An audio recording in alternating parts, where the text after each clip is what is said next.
नीति 2020 के द्वारा वास्तव में मैकाले की जो पुरानी पद्धति थी, जिसे 1986 में पुनर्संशोधित किया गया एवं 1992 में पुनर्संशोधित किया गया, उसका संशोधित रूप है, जिसमें वास्तव में विद्यार्थियों पे शिक्षा को थोपा नहीं जा रहा है, वरन उन्हें पढ़ाया जा रहा, अध्ययन कराया जा रहा है।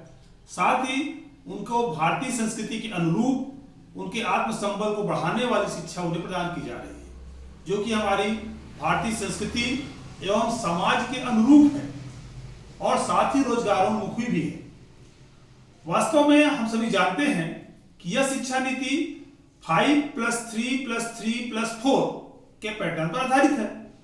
जैसा कि प्रारंभिक शिक्षा पे जोर दिया गया है मातृभाषा पे, और मातृभाषा करने का तात्पर्य यह है कि हमारी जो वास्तव में गांवों में अभी भी मातृभाषा जो हमारी है, उसके द्वारा बच्चा अपनी भारतीय संस्कृति को सीख सके और अपनी मातृभाषा के द्वारा अपने सामाजिक परिवेश को समझ सके। इस दृष्टिकोण से प्रारंभिक शिक्षा को अनिवार्य किया गया है मातृभाषा में। इसी के साथ माध्यमिक शिक्षा में वास्तव में जो विषय पढ़ाए जाते थे तो पढ़ाए जाएंगे। इसके साथ साथ स्किल डेवलपमेंट के कार्यक्रम में विशेष जोर दिया गया है। स्किल डेवलपमेंट मतलब कौशल उन्नयन।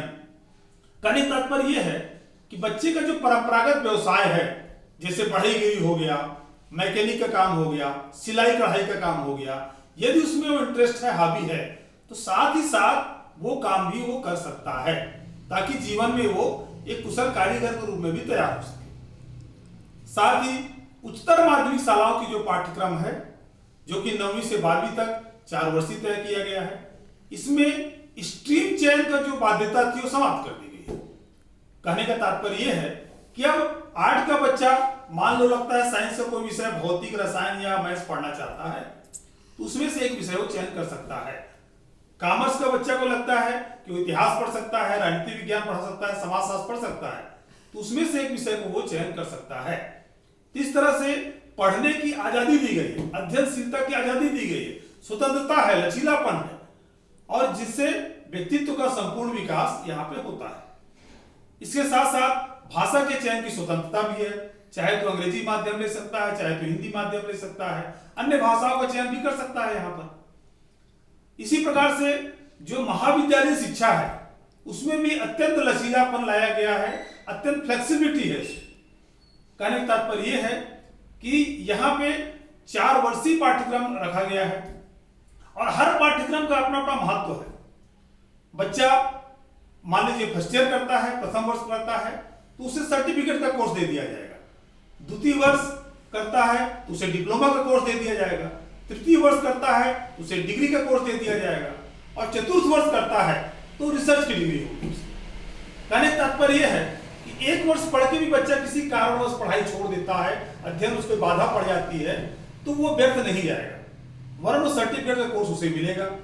भविष्य में जब वो पुनः अध्ययन करना चाहता है तो फिर से आगे वहीं से अपनी कंटिन्यू पढ़ाई कर सकता है। तो इस तरह से उसकी जो पढ़ाई अभी जो व्यर्थ जाती थी वो नहीं जाएगी। साथ ही जो बच्चे प्रतियोगी परीक्षाओं की तैयारी करना चाहते हैं, वो 3 साल के बाद ड्रॉप आउट ले सकते हैं, उनकी डिग्री मान्य होगी प्रतियोगिता परीक्षाओं हेतु। 4 वर्ष का पाठ्यक्रम में उसे जाना है जिसे रिसर्च करना है या आगामी रिसर्च प्रोग्राम में उसे जाना है। इसी तरह स्नातकोत्तर की जो परीक्षा है 1 वर्षीय की गई है उनके लिए, जो 3-4 वर्ष करने के पश्चात कंटिन्यू से करना चाहते हैं, किंतु 2 वर्ष का पाठ्यक्रम उनके लिए है जो 3 वर्ष करके पुनः डिग्री करके समाप्त कर चुके हैं और पुनः स्नातकोत्तर की डिग्री प्राप्त करना चाहते हैं। तो इस तरह से हम देखते हैं कि वर्तमान शिक्षा नीति न केवल एक व्यक्तित्व के निर्माण में सहायक है, वरन समाज में जो रोजगारोन्मुखी शिक्षा है उसको बढ़ावा देने के लिए और भारतीय संस्कृति व सभ्यता को विकसित करने के लिए सहायक होगी, ऐसा मेरा मानना है।